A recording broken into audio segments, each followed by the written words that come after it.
করব ইনশাআল্লাহ। আমার ভাইয়ার এক নম্বরে আল্লাহ রাব্বুল আলামিন বলেন কদ আফলাহাল মুমিনুন, আল্লাহ বলছেন অবশ্যই মুমিনরা সফল কাম। কারা? মুমিনরা।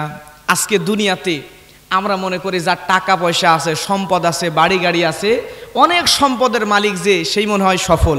দুনিয়াতে আমরা এটাই মনে করি, যার হাতে ক্ষমতা আছে, যার হাতে পাওয়ার আছে, যার হাতে টাকা পয়সা আছে, যে মানুষের উপর জুলুম করতে পারে, অনেক সম্পদের মালিক, এই মানুষকেই দুনিয়াতে আমরা সফল মানুষ মনে করি। কথা বলেন ঠিক কিনা? কিন্তু প্রিয় ভাইরা, আসলে টাকা পয়সা সম্পদ থাকলেই যদি সফল হওয়া যাইতো তাহলে দুনিয়ার সবচাইতে ধনী ব্যক্তি ছিল বিল গেটস। কি নাম? Bill Gates. তার এত সম্পদ, তার সম্পদ নিয়ে গবেষণা করে একটা তথ্য ছেড়েছে অনলাইনে। এই তথ্য দিয়েছে তার সব সম্পদ দিয়ে যদি লোহার সিঁড়ি বানানো যাইতো তাহলে প্রায় চাঁদে যাওয়া যাইতো। অনুমান করে বলছে কোথায় যাওয়া যাইতো? আল্লাহু আকবার বলবেন না? এত সম্পদ, কিন্তু লোকটার সম্পদ ছিল, টাকা পয়সা পাওয়ার সব ছিল, কিন্তু তার ঈমান ছিল না, সে মুসলিম ছিল না। এখন বলেন তো রাজবাড়ী জেলার জ্ঞানী বিচক্ষণ ভাইয়েরা, মুরব্বীরা, যদি কারো ভিতর ঈমান না থাকে সে কি জান্নাতে যাবে? আর আপনার সব আছে, ঈমান নাই, জান্নাত নাই, তাহলে আপনি সফল নাকি ব্যর্থ? ব্যর্থ। তার মানে বোঝা যাচ্ছে টাকা পয়সা সম্পদ যা থাকুক না কেন, আপনার যদি ঈমান না থাকে আপনি সফল হতে পারবেন। আর এখানে আল্লাহ বলছেন কদ আফলাহাল মুমিনুন, সফল হলো তারা, এই মুমিন বান্দা যারা। জোরে বলেন সুবহানাল্লাহ। আমার ভাইয়েরা লক্ষ্য করেন, আমরা নামাজের জন্য ওযু করি, ওযু করার পরে ওযু যখন ভেঙে যায় তখন আবার ওযু করে নেই। কিন্তু আজকে আমরা মুসলমানের বিভিন্ন জায়গায় যাই, ঈমান ভেঙে যায়, ওযু ভেঙে গেলেও ওযু করে নেই, কিন্তু ঈমান ভেঙে গেলে ঈমান নবন করার দরকার, কিন্তু করার চেষ্টা করি না। কথা বলেন ঠিক কিনা?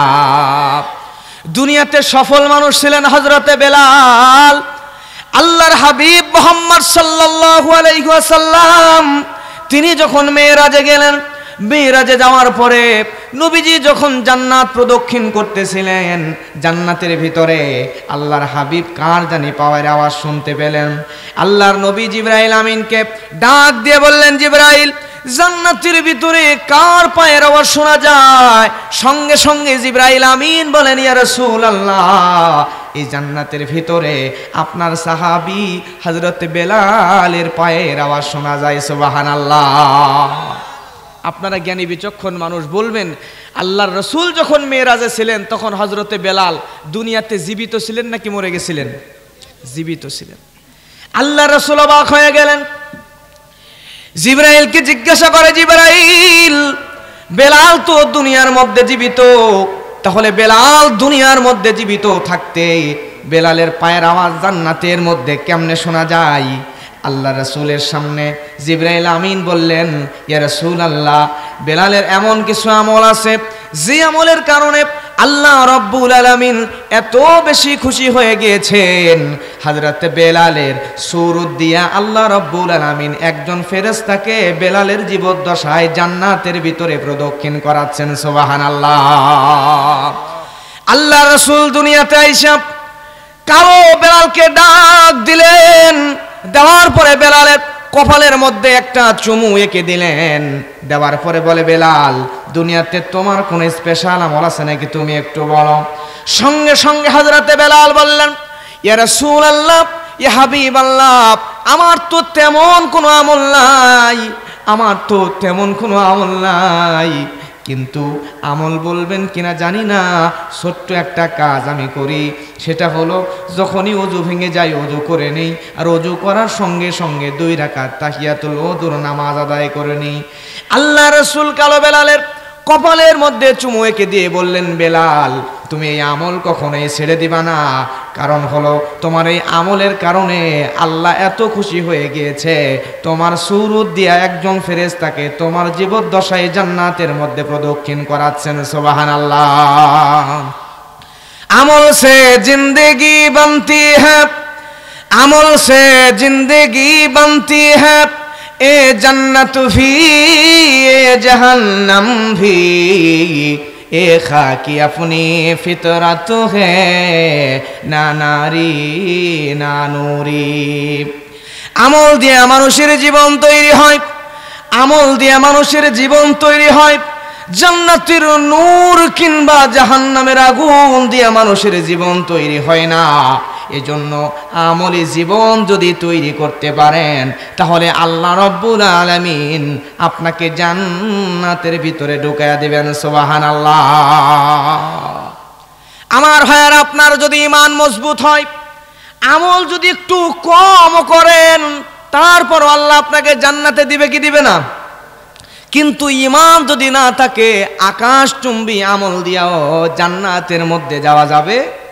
তার উজ্জ্বল দৃষ্টান্ত হলো আম্মাজান খাদিজা। হযরতে খাদিজা রাদিয়াল্লাহু তাআলা আনহা, তিনি যখন জীবিত ছিলেন তখন নামাজ ফরজ হয় নাই, রোজা ফরজ হয় নাই, হজ ফরজ হয় নাই, যাকাত ফরজ হয় নাই। তার মানে ইসলামের বড় বড় আমলগুলো তিনি জীবদ্দশায় পায় নাই। তারপরও আল্লাহর হাবিব যখন হেরা পর্বতের উপরে জাবালে নূর পর্বতে হেরা গুহার মধ্যে ধ্যানমগ্ন অবস্থায় থাকতেন, এমন সময় আম্মাজান খাদিজা আল্লাহর হাবিবের কাছে যাইতেন। একদিন জিবরাইল আমিন আল্লাহ রাসূলের সামনে বসা। জিবরাইল আমিন আল্লাহ রাসূলকে বলছে, ইয়া রাসূলুল্লাহ, হযরতে খাদিজা আপনার স্ত্রী আসার সময় হয়ে গিয়েছে, আমি এখান থেকে বিদায় হয়ে চলে যাব। তার আগে আপনাকে বলে যাই, হযরতে খাদিজার জন্য আল্লাহ রাব্বুল আলামিন আমি জিবরাইলের মাধ্যমে তিনটা সুসংবাদ দিয়ে পাঠিয়েছেন। সুবহানাল্লাহ। কয়টা?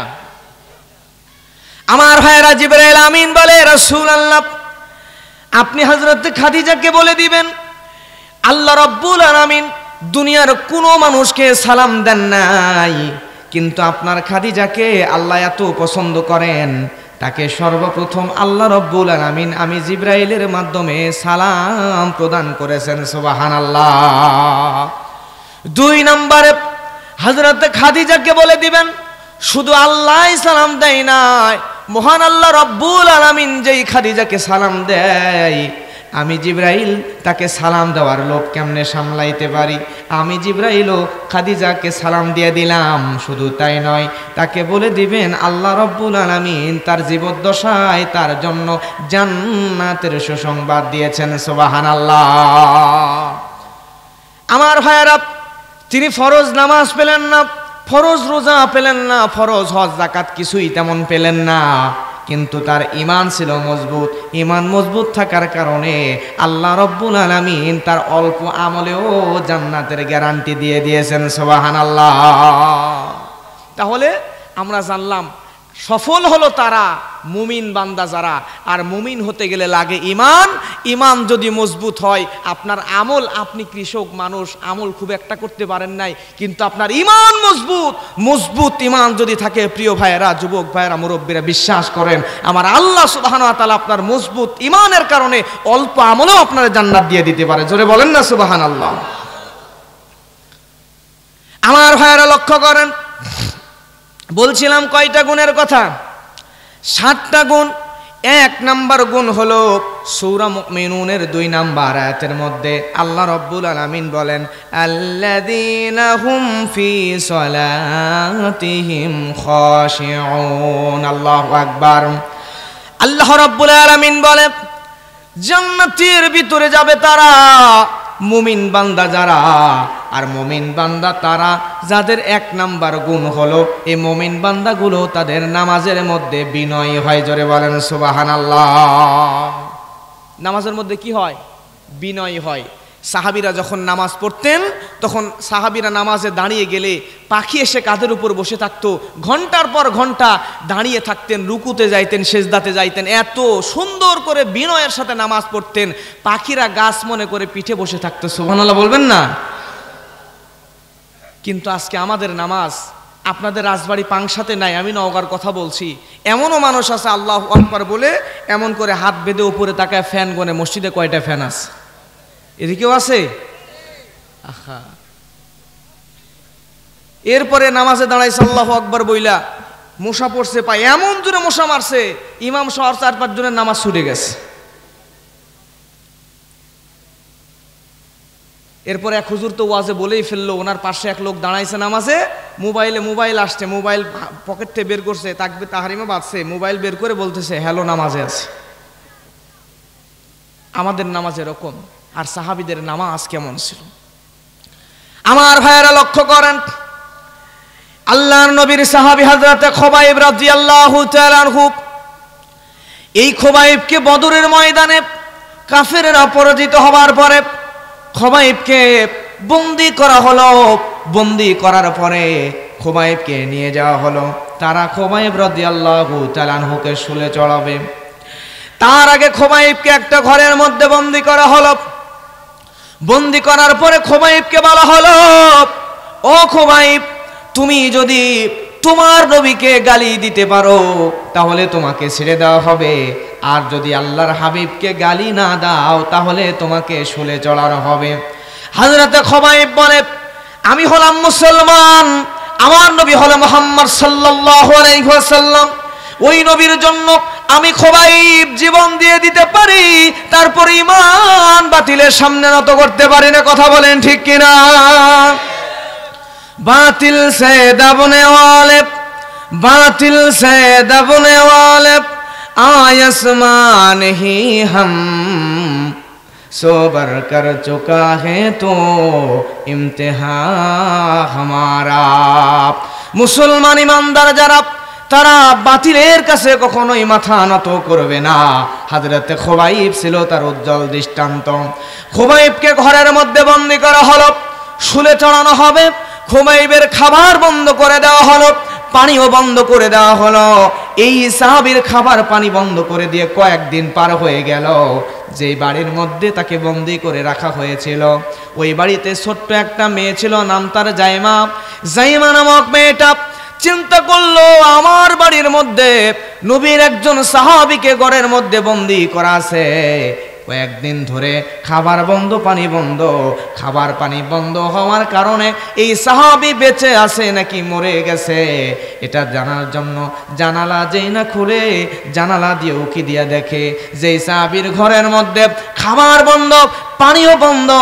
ওই সাহাবীর ঘরের মধ্যে কে যেন জোপায় জোপায় আনসিজনিয়াল ফলমূল, আপেল, কমলা, আঙ্গুর, বেদানা দিয়া জোপা ভর্তি করে রেখে দিয়েছে। সুবহানাল্লাহ। তাও আবার যেমন তেমন ফলমূল নয়, এক একটা আঙ্গুর এমন সাইজ, মুখের মধ্যে দিয়ে ঠাসি দিলে রস দিয়ে মুখ ভর্তি হয়ে যায়।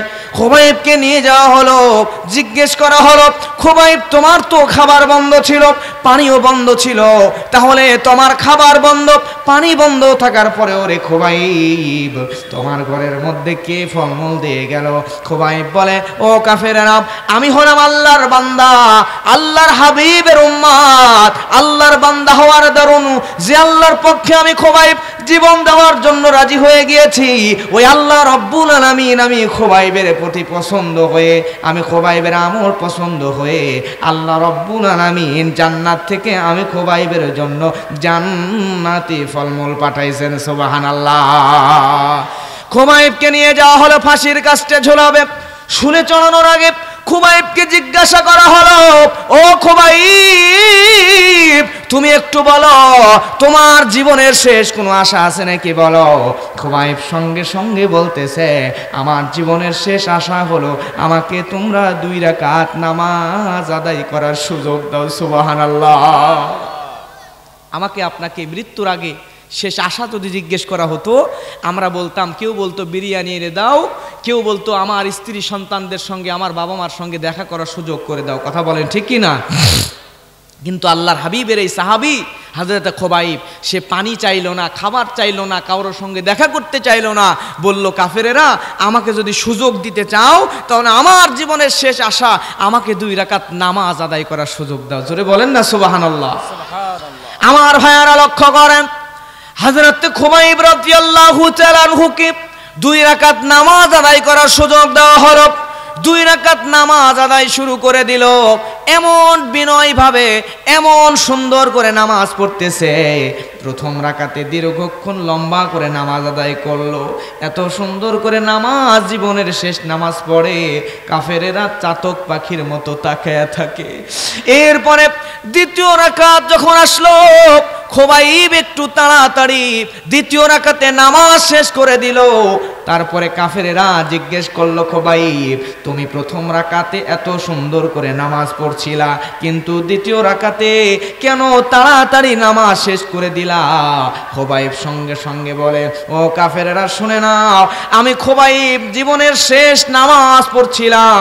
আমার নামাজের মধ্যে আমি খোবাইব এত মজা পাচ্ছিলাম, আমি খোবাইবের মনে হয় আমার যদি জীবন চলে যেত তারপরেও আমি খোবাইব নামাজ ছেড়ে দিতাম না। সুবহানাল্লাহ।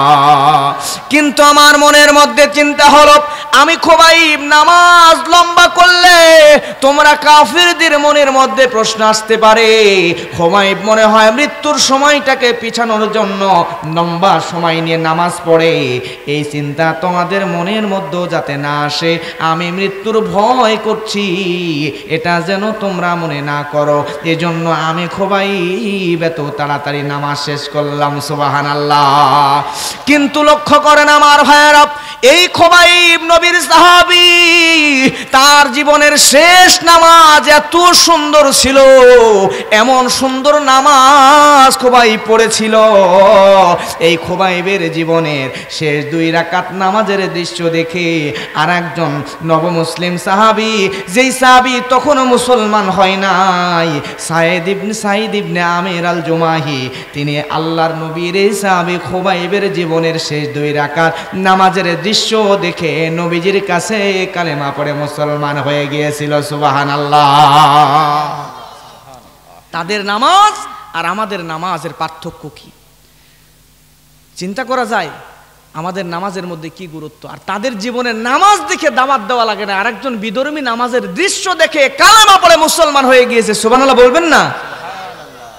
আমার ভাইরা, কষ্ট হয় আপনাদের? 1 ঘন্টা সময় নেব, বেশি না। আপনারা, আমি তো সারা বাংলাদেশে সফর করে আলহামদুলিল্লাহ, দেশের বাইরেও যাই, তো এরকম শ্রোতা আমি কোথাও দেখিনি আলহামদুলিল্লাহ। আপনারা যে কয়জন মানুষই বসে আছেন, শুধুমাত্র কোরআন হাদিস, কিচ্ছা কাহিনী, গল্প এগুলো না শুই না, শুধুমাত্র কোরআন হাদিস শুনেও এত ঠান্ডা প্রতিকূল আবহাওয়ার মধ্যেও এভাবে কষ্ট করে বসে থাকতে পারেন, এ রাজবাড়ির পাংশা এলাকার মানুষকে না দেখলে আমি বুঝতাম না। মানে বক্তার ভক্ত হয় শ্রোতারা, কিন্তু আজকে আমি বক্তা আপনাদের ভক্ত হয়ে গেছি। আলহামদুলিল্লাহ বলবেন না? আল্লাহ আপনাদেরকে জান্নাতি মানুষ হিসেবে কবুল করুন, জোরে বলেন আমিন। কেননা আমি আগেই শুনেছি এলাকার মানুষরা এদিকে নাকি এখন পেঁয়াজ লাগানোর সময়, সারাদিন হাড় ভাঙা পরিশ্রম করে এই শীতের মধ্যে এত কষ্ট করে বসে আছেন, এই দৃশ্য দেখে আমার তো মানে আনন্দ লাগার আর কিছুর প্রয়োজন হয় না। আলহামদুলিল্লাহ বলবেন না? আমার ভাইয়েরা লক্ষ্য করেন, এরপরে 2 নাম্বার গুণ, কয় নাম্বার? 2 নাম্বার গুণ সূরা মুমিনুনের 3 নাম্বার আয়াত।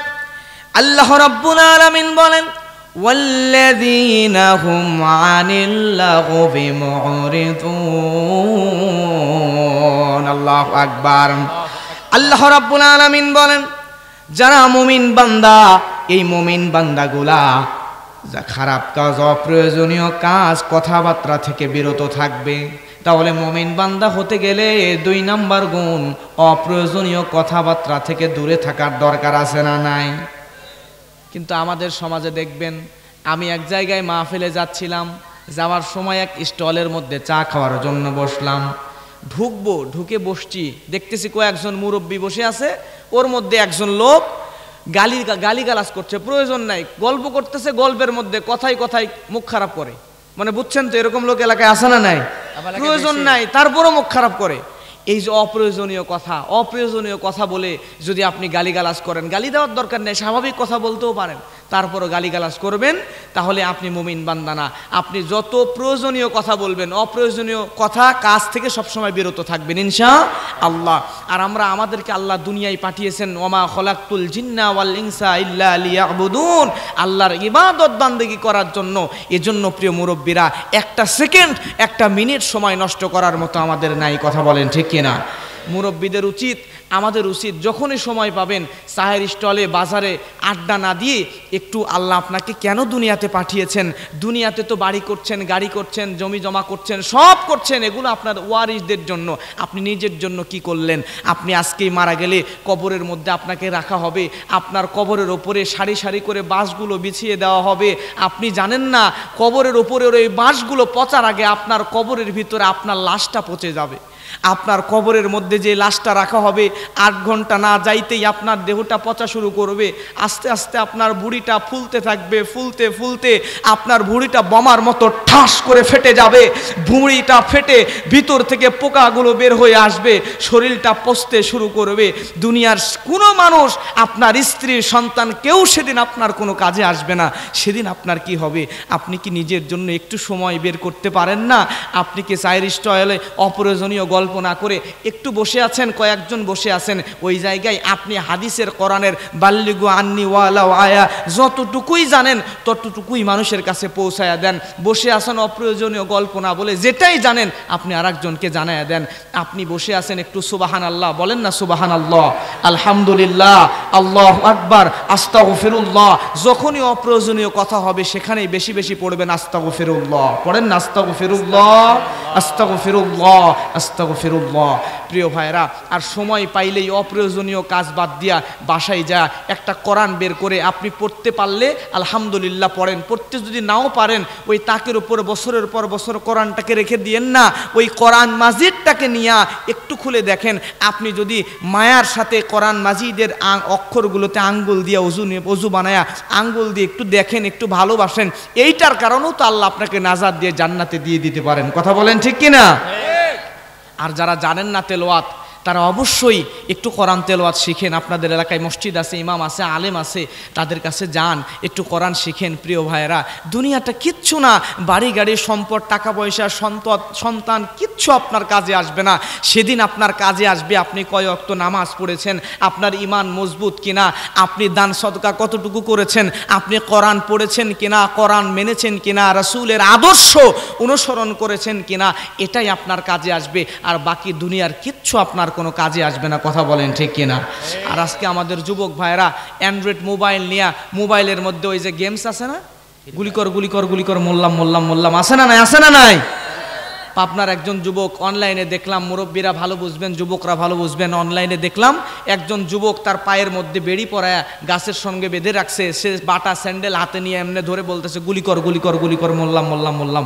এই দৃশ্য দেখে জিজ্ঞেস করলাম যে এই অবস্থা কেন? পরে খোঁজ নিয়ে জানা গেল ওই ছেলেটা ফ্রি ফায়ারে আসক্ত ছিল, কোনো কারণে সে মোবাইল পাই নাই বা কোনো কারণে এত পরিমাণ আসক্ত সে মানসিক ভারসাম্য হারিয়ে পাগল হয়ে গিয়েছে। নাউজুবিল্লাহ বলবেন না? আজকে আমাদের যুবকরা এই মোবাইলের গেমসে আসক্ত। যুবক ভাই, তুমি কি একবারও চিন্তা করো না কবরে গেলে কি হবে? কবরের ডান দিকের মাটি যখন তোমাকে চাপা দিয়ে দিবে, কবরের বাম দিকের মাটি যখন তোমাকে চাপা দিয়ে দিবে, ওই দুই মাটি তোমাকে চাপা দিলে তোমার হাড্ডিগুলো মড়মড় মড়মড় করে ভেঙে যাবে। ওই কবরের মধ্যে দুনিয়ার কেউ তোমার কাজে আসবে না। সেদিন যদি তুমি একটু আমল না করো তোমার কি হবে? তুমি একটু ভাবো না কেন? যুবক ভাই, আসো, তুমি তোমার বাবার খেদমত করো, মায়ের খেদমত করো। তোমার বাবা মা বেঁচে আছে মানে এখনো তোমার জান্নাত কামাই করার সুযোগ আছে। কথা বলেন ঠিক কিনা? এই শীতের দিন একটু বাজারে যাও, চাইনা কমলা কিনে আনো, একটু সিদ্ধ ডিম কিনে আনো। তোমার বাবা মা তোমার কাছে টাকা পয়সা, সম্পদ, বাড়ি গাড়ি কিচ্ছু চাই না, সারা জীবন তো পরিশ্রম করলো তোমার জন্যই। বাবা মা চাই তুমি একটু তাদেরকে সময় দিবা। বাবা মাকে একটু সময় যদি দিতে পারো, বাবা মার মুখে একটু কমলার একটা কোয়া যদি মুখে তুলে দিতে পারো, বৃদ্ধা মায়ের বাবার মুখে যদি একটা সিদ্ধ ডিম বাজার থেকে এনে তুলে দিতে পারো, বিশ্বাস করো যুবক, তোমার বাবা আর মা চোখের পানি ছেড়ে দিয়ে যদি তোমার জন্য একটুখানি দোয়া করে দেয়, তোমার জীবন পরিবর্তন হয়ে যাবে। দুনিয়াতেও সুখী কোটিপতি হয়ে যাবা, দুনিয়াতেও সফল, মৃত্যুর পর আল্লাহর জান্নাতে যেতে পারবা। কথা বলেন ঠিক কিনা? এজন্য অপ্রয়োজনীয় কথা, কাজ কারবার বাদ। আজকে থেকেই মুরব্বীরা কোরআন তেলাওয়াত, জিকির, আজকার, ইবাদতের মাধ্যমে সময় কাটাবেন। আর যুবকরা মোবাইলের মধ্যে গেমস না খেলে কোরআন, হাদিস, ইসলামী সাহিত্য পড়বেন। আর সময় পেলে মোবাইল না নিয়ে বসে বাবার কাছে যান, মায়ের কাছে যান, একটু গল্প করেন, তাদের সময় দেন, তাদের খেদমত করেন, আপনার জীবন পরিবর্তন হয়ে যাবে। কথা বলেন ঠিক কিনা? যুবক ভাই, আজকে সুন্দরী মেয়ের পিছনে দৌড়াও, সুন্দরী মেয়ের পিছনে দৌড়ায় তোমার লাভ নাই, সে তোমারে পাত্তা দিবে না, তোমার টাকা শেষ, তোমারে আর গুরুত্ব দিবে না। কিন্তু আজকে তুমি তোমার ক্যারিয়ারের পিছনে দৌড়াও, তুমি যদি তোমার ক্যারিয়ার সেট আপ করতে পারো, বিশ্বাস করো তুমি তোমার বাবা মার খেদমত করবা, নিজের ক্যারিয়ারের দিকে মনোযোগ দিবা, আল্লাহর ইবাদত করবা। আজকে যেই নারীর পিছনে তুমি ঘুরছো, ওই নারী তোমারে পাত্তা না দিলেও একটা সময় আসবে তুমি তোমার নিজের দিকে গুরুত্ব দিলে, আল্লাহর ইবাদত আর বাবা মার খেদমতের দিকে গুরুত্ব দিলে একটা সময় তুমি সফল হবা। সেদিন ওই মেয়ে নয়, মেয়ের বাপ মা 14 গোষ্ঠী তোমার পিছনে দৌড়াবে। কথা বলেন ঠিক কিনা? টাকার পিছনে দৌড়াবেন না। আমি নিজে তার প্র্যাকটিক্যাল প্রমাণ। যতদিন টাকার পিছনে ছুটবো ভেবেছি, টাকা ধরতে পারি নাই। যেদিন থেকে টাকার পিছনে ছোটা বাদ দিয়া আল্লাহর কোরআনের পিছনে, কোরআনের দাওয়াতের পিছনে, ইবাদতের পিছনে ছুটেছি, আমার আল্লাহ সাক্ষী, সেদিন থেকে আমাকে টাকাকে ধরতে হয় না। আমি যেদিকে যাই কেমন জানি করে টাকা আমার পিছনে পিছনে দৌড়ায়। জোরে বলেন না সুবহানাল্লাহ। এর জন্য টাকার পিছনে দৌড়াবেন না, আপনি আল্লাহর ইবাদতের পিছনে দৌড়ান, আপনার লাইফকে আল্লাহ চেঞ্জ করে দিবে। জোরে বলেন না সুবহানাল্লাহ। আমার ভাইয়েরা, তাহলে মুমিন বান্দার 3 নাম্বার গুণ, জোরে বলবেন কয় নাম্বার গুণ? মুমিন বান্দার 3 নাম্বার গুণ। আল্লাহ রাব্বুল আলামিন বলেন, ওয়াল্লাযীনা হুম লিয-যাকাতি ফাইলুন। জোরে বলেন আল্লাহু আকবার। ওয়াল্লাযীনা হুম লিয-যাকাতি ফাইলুন। আল্লাহ রাব্বুল আলামিন বলেন, মুমিন বান্দা যারা হবে তারা যাকাত দানে সক্রিয় হবে। তাহলে বলেন তো, আমাদের যাকাত দেওয়ার দরকার, জোরে বলেন আছে না নাই? আমাদের সমাজে যাকাত ভিত্তিক অর্থনীতি চালু নাই, বরং আমরা মানুষদেরকে, একটা শ্রেণী মানুষ আমাদেরকে যাকাত বাদ দিয়া সুদের দিকে ঠেলে দিয়েছে। কথা বলেন ঠিক কিনা? আজকের সমাজের মধ্যে, গ্রামে গঞ্জের মধ্যে সুদ নামক মহামারী এমন ভয়ানক রূপ ধারণ করেছে, আজকে সুদের কারণে দুনিয়াও হারায়, ঈমান হারা হয়ে আখিরাতও আমরা হারিয়ে ফেলছি। কথা বলেন ঠিক কিনা? কিন্তু আল্লাহর হাবিব কি বলেছেন? আল্লাহর হাবিব সাল্লাল্লাহু আলাইহি ওয়াসাল্লাম বলেন, যে ব্যক্তি সুদের সঙ্গে জড়িত হয়ে যায়, আমার ভাইয়ের আল্লাহ নবী বলেন, লাআনা রাসূলুল্লাহ সাল্লাল্লাহু আলাইহি ওয়াসাল্লাম আকিলুর রিবা ওয়া মুখিলাহু ওয়া শাহিদাইহি ওয়া কাতিবাহু। আল্লাহ নবী বলেন, 4 শ্রেণীর ব্যক্তি, যে ব্যক্তিরা সুদের সঙ্গে জড়িত, 4 শ্রেণীর ব্যক্তি, যে ব্যক্তি সুদ খায়, যে ব্যক্তি সুদ দেয়, যে ব্যক্তি সুদের লেখক, যে ব্যক্তি সুদের সাক্ষী দেয়, এই 4 শ্রেণীর ব্যক্তিকে আল্লাহর হাবিব লানত করেছেন। জোরে বলেন আল্লাহু আকবার।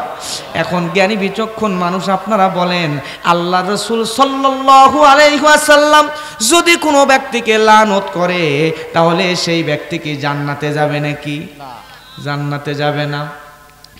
এই সুদের কত ভয়ানক শাস্তি আমার ভাইয়ারা।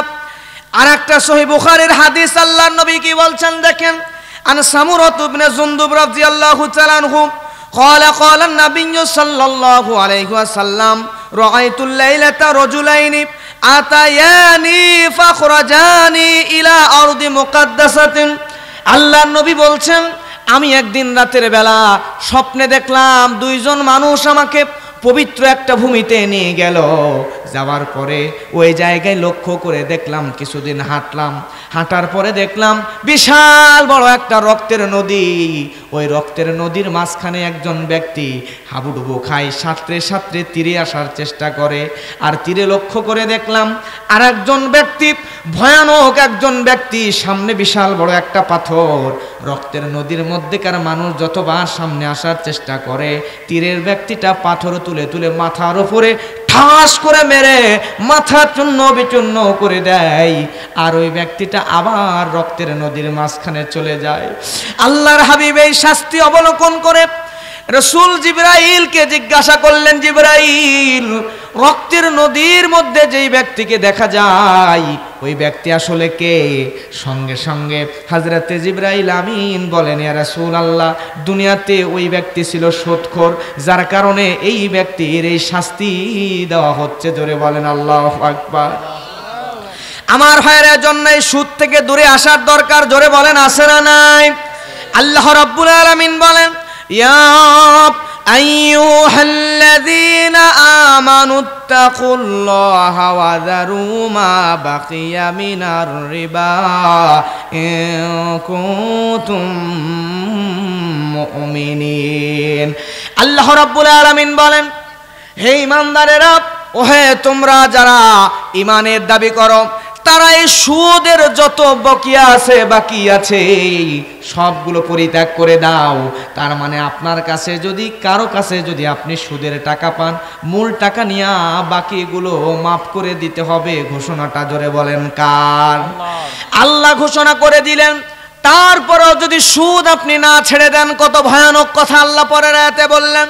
আল্লাহ রাব্বুল আলামিন আর একটা আয়াতে বলেন, ফাইন লাম তাফআলু ফাআযানু বিহারবিম মিনাল্লাহি ওয়া রাসূলি। আল্লাহ রাব্বুল আলামিন বলেন, অতঃপর তারপরেও যদি তোমরা সুদকে না ছেড়ে দাও, তাহলে আমি আল্লাহ এবং আমার হাবিবের সঙ্গে যুদ্ধ করার জন্য প্রস্তুত। লক্ষ্য করেন, দুনিয়ার সবচাইতে খারাপ নারী, একজন পতিতা নারী পর্যন্ত নিজের আপন সন্তানের সঙ্গে কোনোদিন জেনায় কিন্তু লিপ্ত হয় না। কথা বলেন ঠিক কিনা? কিন্তু আমাদের সমাজে মানুষরাই সুদের সঙ্গে না জেনেই শয়তানের কুমন্ত্রণায় লিপ্ত হয়ে যায়, সুদের সঙ্গে জড়িত হয়ে যায়। কথা বলেন ঠিক কিনা? আরো কঠিন হাদিসের মধ্যে, আর এক হাদিসের মধ্যে আসছে, দিরহামু রিবান ইয়াকুলুহু রাজুলু ওয়া হুয়া ইয়ালাম। আমার ভাইয়েরা লক্ষ্য করেন, যদি কোনো বান্দা এই সুদের সঙ্গে জড়িত হয়ে যায়, এই সুদ খায়, 1 টাকা সুদ খেলে আল্লাহর হাবিব বলেছেন, আসাদ্দু মিন সিত্তাতি ওয়া সালাসিনা সিনাতান। 1 টাকা যদি কোনো ব্যক্তি জেনে বুঝে সুদ খায়, তাহলে 36 বার জেনার গুনাহ তার আমলনামায় লেখা হয়। জোরে বলেন নাউযুবিল্লাহ। জ্ঞানী বিচক্ষণ মানুষ আপনারা বলবেন, 1 টাকার সুদ খেলে যদি 36 বার জিনা করার গুনাহ হয়, তাহলে 1000 টাকার সুদ খেলে কতবার জিনার গুনাহ হবে? 36,000 বার। একজন খারাপ নারী যে টাকার বিনিময়ে দেহ বিক্রি করে, এই নারীও সারা জীবনে 36,000 বার জিনা করে না। কিন্তু আজকে আমরা সমাজের মানুষরা এইভাবে 1000 টাকা সুদ খায় সারা জীবন একজন খারাপ নারী জেনা গুনাহ করে, তার চাইতে বেশি গুনায় আমরা লিপ্ত হয়ে যাই। কথা বলেন ঠিক কিনা? আল্লাহ আমাদেরকে এই ভয়ানক গুনাহ থেকে হেফাজত করুন। জোরে বলেন আমিন। কষ্ট হয় আপনাদের? সবাই একটু হাত তোলেন তো, সবাই একটু টান টান করে হাত তোলেন। জোরে তাকবীর দেবেন, যুবক ভাইরা জোরে, মুরব্বীরা আরো জোরে তাকবীর হবে। লিল্লাহি তাকবীর, নারায়ে তাকবীর। হাত নামান।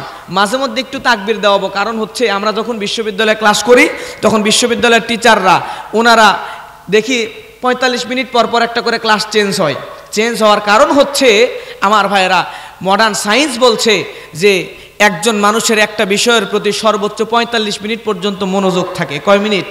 45 মিনিট। 45 মিনিট পরে মনোযোগ অন্যদিকে ডাইভার্ট হয়ে চলে যাইতে পারে। আপনিও এখানে বসে আছেন, আপনারও মনোযোগ, এখন শীতের দিন কষ্ট, বাড়িতে স্ত্রী আছে, আরামের বিছানা, লেপ কাঁথা কম্বল আছে, ওই দিকে যাইতে পারে।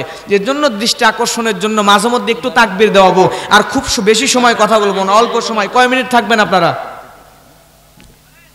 কয় মিনিট থাকবেন? 10-15 মিনিট থাকবেন তো ইনশাআল্লাহ? আলহামদুলিল্লাহ। এই যে মুরব্বী বলে সারা রাত কষ্ট দিব না, আবেগ নয় বিবেক দিয়ে চলতে হবে অনেক রাত, আপনাদের যাতে কষ্ট না হয়। সবাই একটা হাত তোলেন, জোরে তাকবীর দেবেন আর একবার, লিল্লাহি তাকবীর। আলহামদুলিল্লাহ। হাত নামান। আমার ভাইয়েরা, তাহলে বলছিলাম, মুমিন বান্দার 4 নাম্বার গুণ। কয় নাম্বার গুণ? 4 নাম্বার গুণ। আল্লাহ রাব্বুল আলামিন বলেন, ওয়াল্লাযীনা হুম লিফুরুজিহিম হাফিজুন। আল্লাহু আকবার। আল্লাহ রাব্বুল আলামিন বলেন, মুমিন বান্দা যারা, তারা তাদের লজ্জাস্থানটাকে হেফাজত করবে। আমার ভাইয়েরা, কিন্তু আজকে আমাদের সমাজে পর্দা ঠিক মতো নাই। কথা বলেন ঠিক কিনা? আমাদের সমাজে যদি কোরআনের আইন থাকতো, এত বেপর্দা থাকতো না। আমাদের সমাজের যুবকদেরও পর্দার দরকার। নারীদের দিকে যুবকরা তাকাবে না, এটা হলো চোখের পর্দা।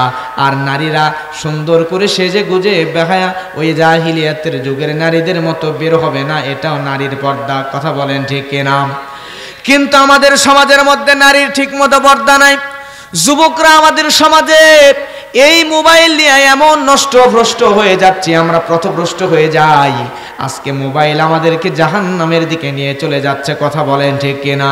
কিন্তু যুবক ভাই লক্ষ্য করেন, আমার মুরব্বীরা লক্ষ্য করেন, মুমিন বান্দা যদি আপনি হতে চান, তাহলে আপনার 4 নাম্বার গুণ হলো আপনি আপনার লজ্জাস্থানের হেফাজত করবেন।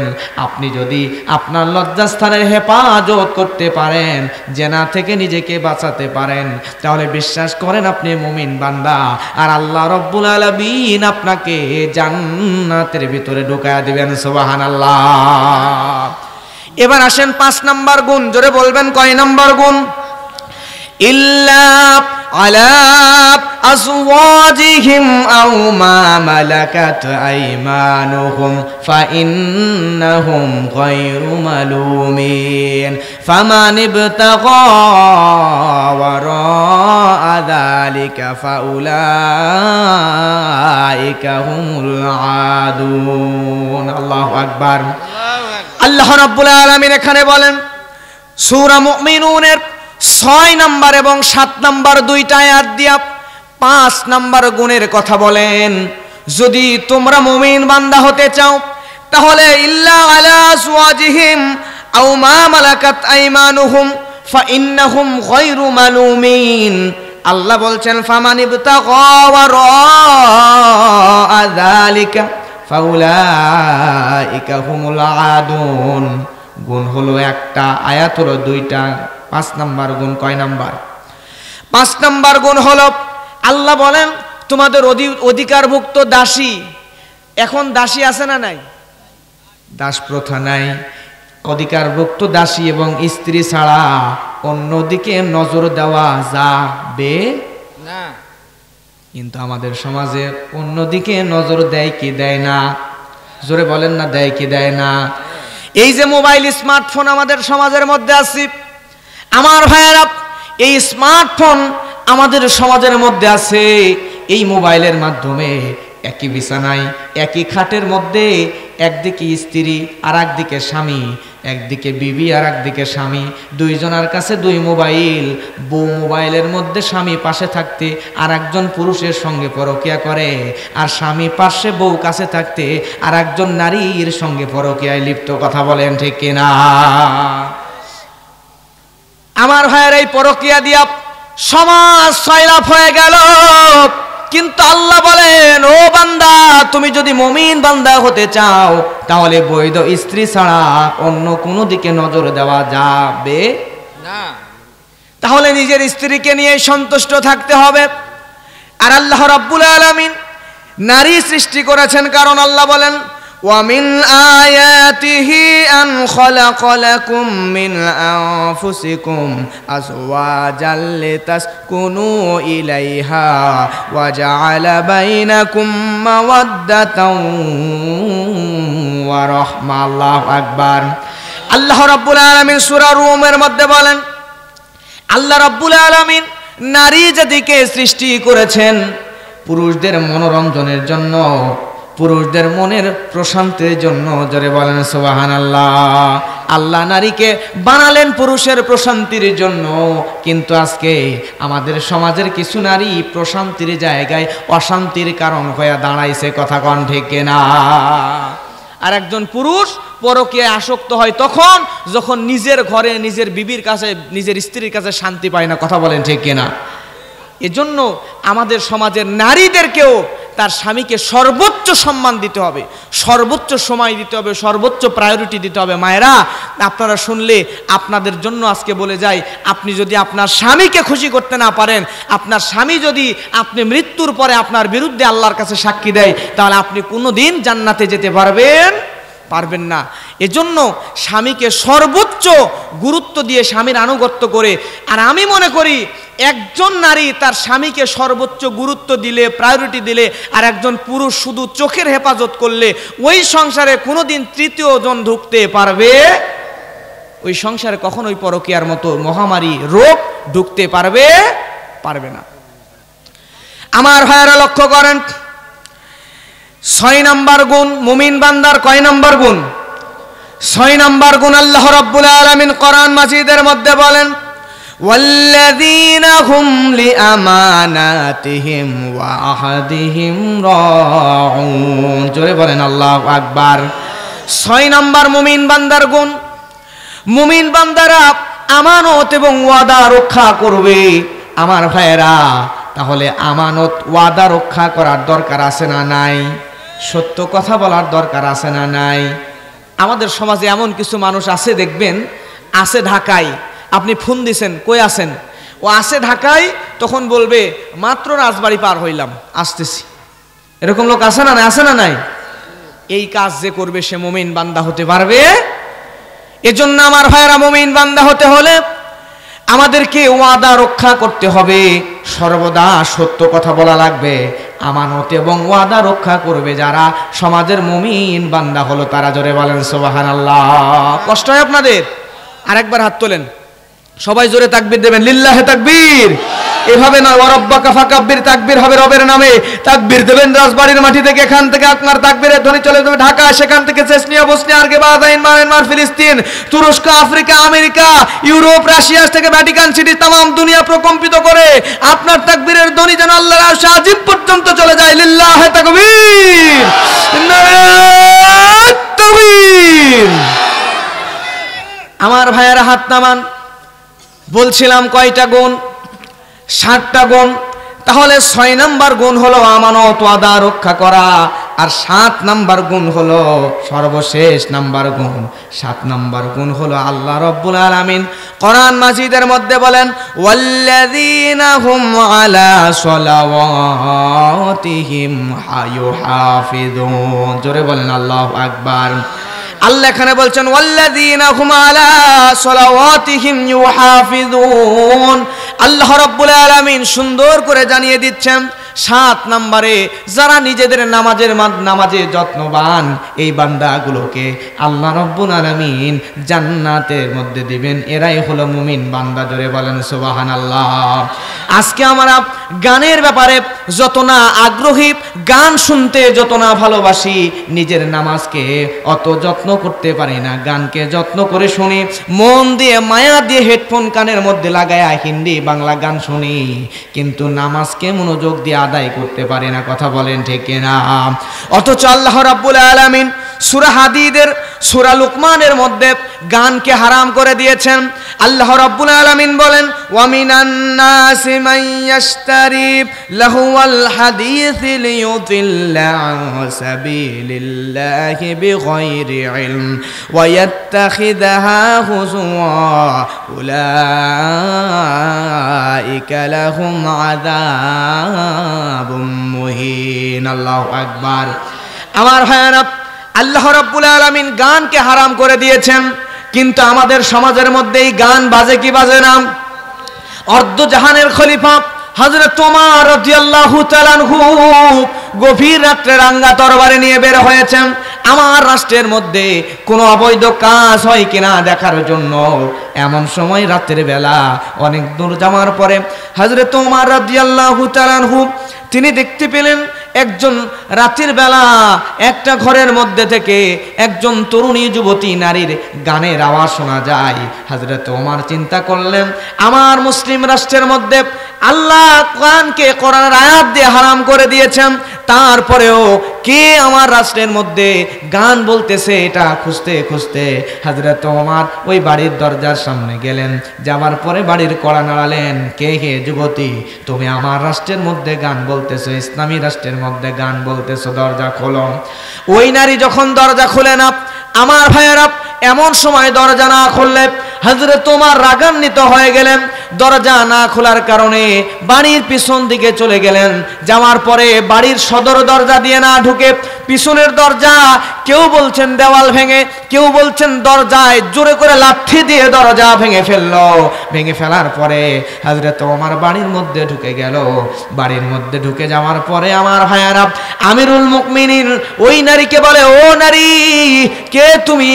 এই রাজ্যের মধ্যে গান বলতেছো, তুমি বের হও, কালকে সকাল বেলায় তোমাকে খলিফা ওমরের রাষ্ট্রের কাঠগড়ায় দাঁড় করাবো। জোরে বলেন আল্লাহু আকবার।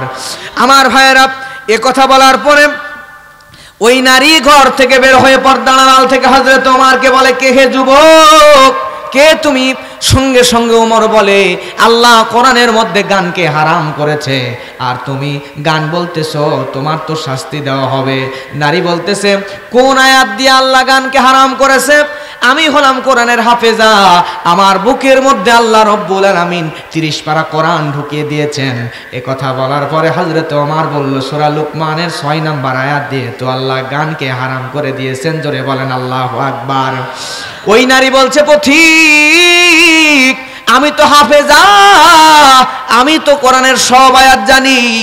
আমি যদি কোরআনের একটা আয়াতের একটা বিধান লঙ্ঘন করে গান বলার কারণে আমাকে যদি কোমরের কাঠগড়ায় শাস্তির আওতায় আনা হয়, তাহলে যুবক তুমি এই রাতের বেলা আমি যুবতী নারীর বাড়ির মধ্যে ঢুকে কোরআনের 2টা আয়াতের 3টা বিধান লঙ্ঘন করেছো, তোমাকে তাহলে কোন শাস্তি দেওয়া হবে? জোরে বলেন সুবহানাল্লাহ।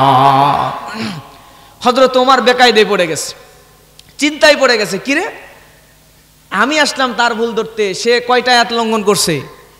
একটা। আর ওই নারী বলতেছে উমারের মতো মানুষ 2টা আয়াতের 3টা বিধান লঙ্ঘন করছে। আল্লাহু আকবার বলবেন না? হযরত ওমর রাগান্বিত হয়ে গেল। এই উমার হলো সেই উমার যেদিন ইসলাম কবুল করেছেন সেদিন থেকে শুরু করে নিয়ে কোনোদিন ইসলামের বিরুদ্ধে যায় নাই। যদি তার সামনে কেউ ইসলামের বিরুদ্ধে কিছু বলে, তাহলে লাঙ্গা তরবারি নিয়ে ধর থেকে কাল্লা আলাদা করার জন্য প্রস্তুত হয়ে গিয়েছিল। সুবহানাল্লাহ। ওমর বলে, যুবতী, আমি তো কোনোদিন কোরআনের কোন আয়াত লঙ্ঘন করি না। আল্লাহু আকবার।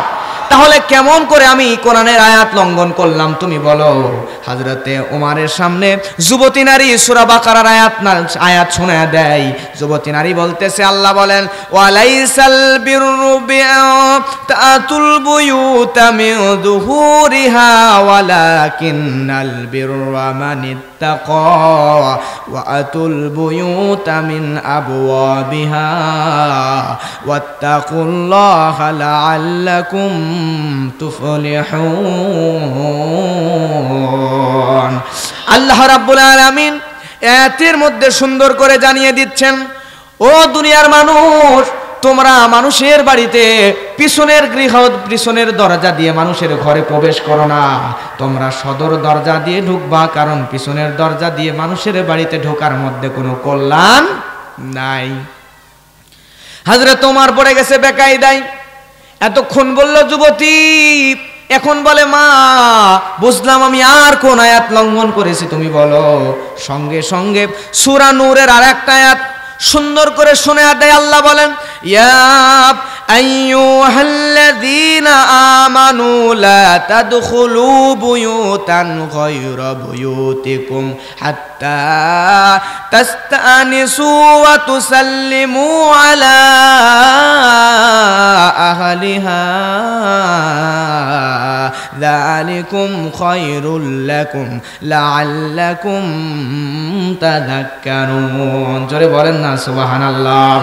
এখানে কোরআনের মধ্যে আল্লাহ রাব্বুল আলামিন আরেকটা আয়াত দিয়ে জানিয়ে দেয়, ও মুমিন বান্দা, তোমরা যারা মুমিন তারা অন্যের গৃহে যখন প্রবেশ করবে তখন 1 নম্বরে সালাম দিয়ে প্রবেশ করবা, আর 2 নম্বরে তোমরা ওই বাড়ির মধ্যে ঢোকার জন্য অনুমতি নিবা।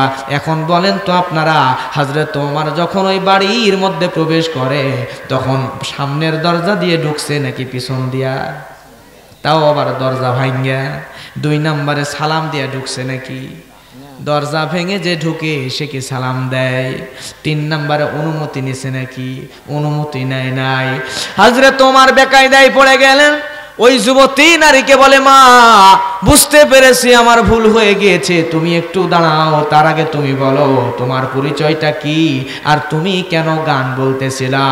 সঙ্গে সঙ্গে যুবতী নারী বলতেছে, ও যুবক, তোমাকে তো আমি চিনি না, কিন্তু আমি আমার পরিচয় দিলে তুমি হয়তো আমাকে চিনবা। আমার স্বামী হলো আল্লাহ রাসূলের সাহাবী, আমার স্বামীর নাম হলো আব্দুল্লাহ ইবনে সাদ। আব্দুল্লাহ ইবনে সাদ। আমার স্বামী হলো আল্লাহ রাসূলের একজন সাহাবী।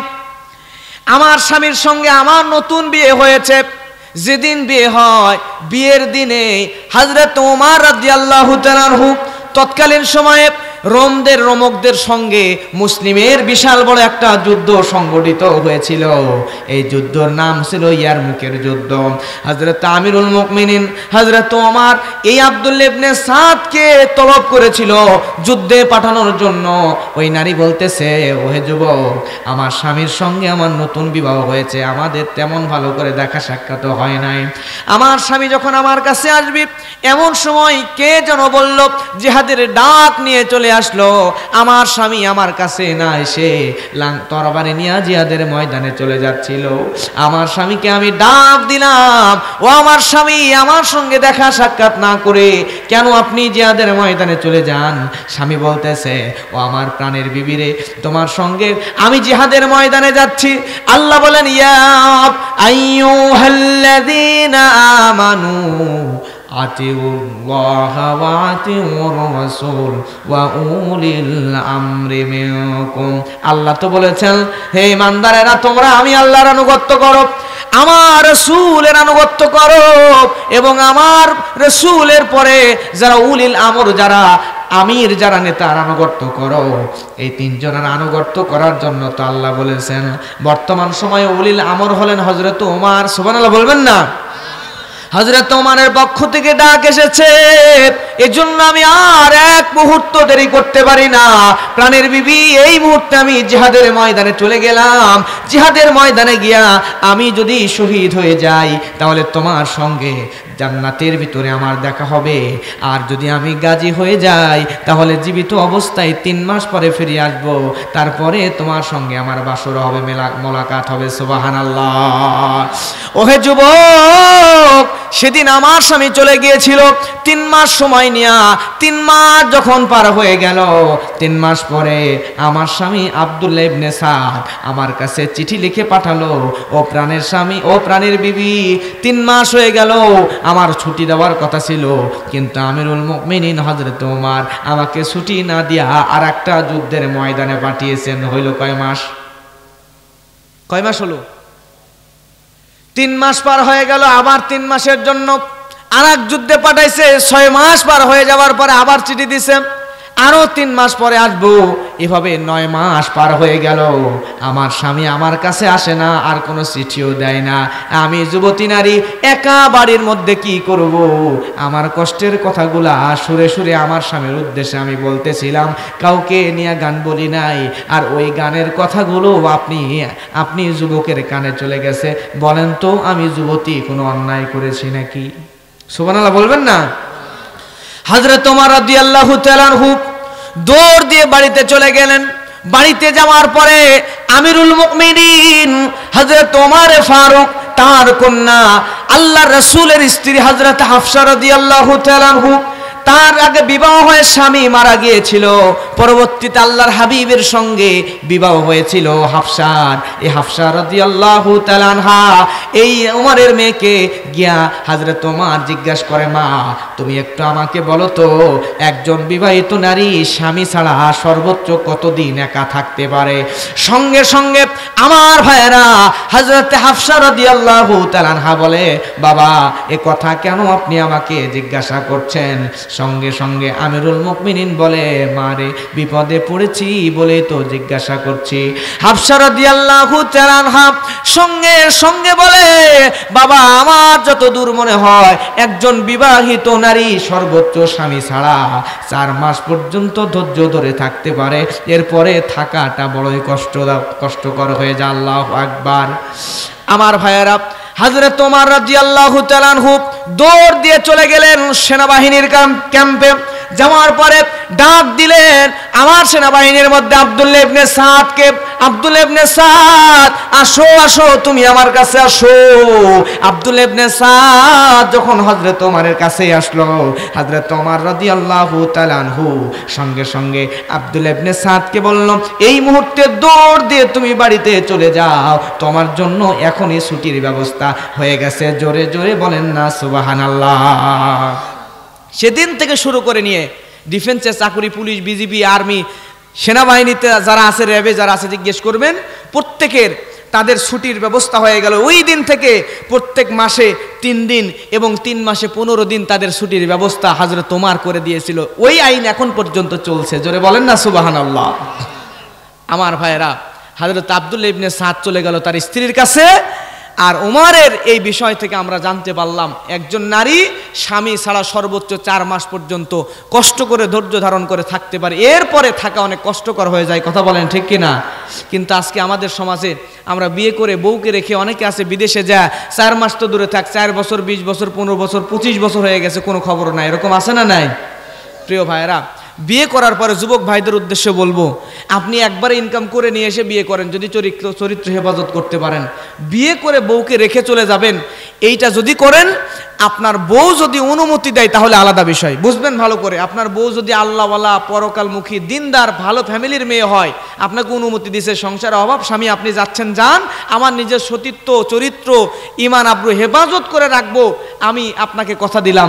সে যদি তার চরিত্রের হেফাজতের গ্যারান্টি দিয়ে খুশি মনে আপনারে পাঠায়, 10 বছর 20 বছর থাকলেও কোনো আপত্তি নাই। কিন্তু আপনার স্ত্রী চাচ্ছে না, সে চাচ্ছে দেশে আপনি প্রয়োজনে মাটি কাটেন, তারপরও বউরে নিয়ে থাকেন, তারপরও আপনি তার ইচ্ছার বিরুদ্ধে আপনি চলে গেলেন জোর করে টাকা কামানোর জন্য। যাওয়ার পরে আপনার বউ যদি পরকীয়ায় লিপ্ত হয়, আমি দেখেছি বর্তমান সমাজে বাংলাদেশের মধ্যে পরকীয়া সবচেয়ে বেশি 2টা কারণে। একটা হচ্ছে স্মার্টফোন, অ্যান্ড্রয়েড মোবাইল, আর বিয়ে করে বউ রেখে বউয়ের ইচ্ছার বিরুদ্ধে বিদেশে চলে যাওয়া। কথা বলেন ঠিক কিনা? আপনার বউ যদি অনুমতি দেয় তাইলে যাবেন, আর যদি না চাই তাহলে দেশেই কোনো সুন্দর কর্মসংস্থানের ব্যবস্থা করতে হবে। আপনি জোর করে যাবেন, যাওয়ার পর আপনার বউ পরকীয়া করবে, টাকা পয়সা নিয়ে উল্টাপাল্টা করবে, যা করবে, যত গুনাহ করবে, তার ইচ্ছার বিরুদ্ধে আপনি গেলে তার গুনার একটা অংশ আপনার আমলনামায়ও যাবে। কথা বলেন ঠিক কিনা? আল্লাহ আমাদেরকে হেফাজত করুন। জোরে বলেন আমিন। ভাইরা, আপনাদের কষ্ট হয়েছে? আমি আবারও বলছি, বাংলাদেশে এমন শ্রোতার মানে খুব বিরল, শুধুমাত্র কোরআন হাদিস আজেবাজে কিচ্ছা কাহিনী গল্প না শুনে কোরআন থেকে যতটুকু কথা বলেছি, তারপর আপনারা যে ধৈর্য ধরে বসে আছেন, এটা দেখে আমি আপনাদের ভক্ত হয়ে গেছি। চিৎকার দিয়ে বলেন না আলহামদুলিল্লাহ। এজন্য এখন থেকে যে কথা বলতে আসবে, আগে কোরআন দেবেন, দেওয়ার পরে বলবেন হুজুর যা বলবেন বলেন, কোরআন থেকে বলেন, কোরআন হাদিসের বাইরে আমরা একটা কথাও শুনতে চাই না। কথা বলেন ঠিক কিনা? আমি মনে করি হাজারো শ্রোতার দরকার নাই, আমার 5000 10,000 শ্রোতার দরকার নাই। আমার সামনে যদি 5 জন মানুষ থাকে, এই 5 জনের মধ্যে একজনও যদি একটা বিষয় শুনে আমল করে, তাহলে ওই আমলের কারণে মাহফিল সফল, আপনার জীবন সফল, আমিও দুনিয়া এবং আখিরাত দুটো জায়গায় সফল আমি নিজেকে মনে করি। জোরে বলেন আলহামদুলিল্লাহ। এজন্য আজকে আমি আলোচনা করে সূরা মুমিনুন থেকে 11টি আয়াত তেলাওয়াত করেছি। এই 11টি আয়াতের মধ্যে 7টি গুণ বলেছি। এই 7টি গুণ বুঝেছেন তো সবাই? কয়টা গুণ বলেছি?